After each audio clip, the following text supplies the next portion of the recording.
रहता है। इन द्वीपों के मनुष्य सदा निरोग रहकर 5000 वर्ष तक जीते हैं और इनमें वर्णाश्रम विभागानुसार पांचों धर्म अहिंसा, सत्य, अस्तेय, ब्रह्मचर्य और अपरिग्रह वर्तमान रहते हैं। वहाँ जो 4 वर्ण हैं वह मैं तुमको सुनाता हूँ। हे मुनिसत्तम, उस द्वीप में जो आर्यक, कुरर, विदिश्य और भावी नामक जातियां हैं, वे ही क्रम से ब्राह्मण, क्षत्रिय, वैश्य और शूद्र हैं।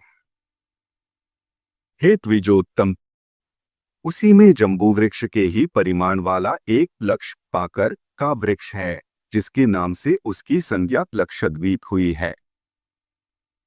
वह आर्यकादि वर्णों द्वारा जगत सृष्टा सर्वरूप सर्वेश्वर भगवान हरि का सोमरूप से यजन किया जाता है। लक्षद्वीप अपने ही बराबर परिमाण वाले वृत्ताकार इक्षुरस के समुद्र से घिरा हुआ है।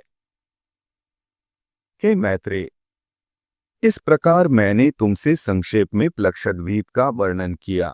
अब तुम शाल्मल द्वीप का विवरण सुनो।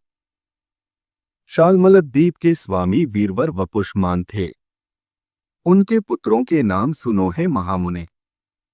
वे श्वेत, हरित, जीमूत, रोहित, वैद्युत, मानस और सुप्रख थे।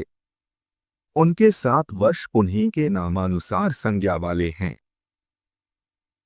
यह लक्षद्वीप को घेरने वाला इक्षुस का समुद्र अपने से दुने विस्तार वाले इस शाल्मल द्वीप से चारों ओर से घिरा हुआ है।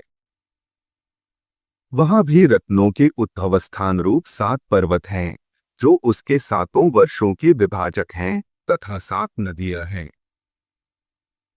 पर्वतों में पहला कुमुद, दूसरा उन्नत और तीसरा बलाहक है, तथा चौथा द्रोणाचल है, जिसमें नाना प्रकार की महौषधियां हैं। 5वां कंक, 6ठा महेश और 7वां गिरिवर्क उद्यान है। अब नदियों के नाम सुनो। वे योनि, तोया, वितृष्णा, चंद्रा, मुक्ता, विमोचनी और निवृत्ति हैं, तथा स्मरण मात्र से ही सारे पापों को शांत कर देने वाली हैं। श्वेत, हरित, वैद्युत, मानस, जीमूत, रोहित और अति शोभायमान सुप्रभे उसके चारों वर्णों से युक्त 7 वर्ष हैं।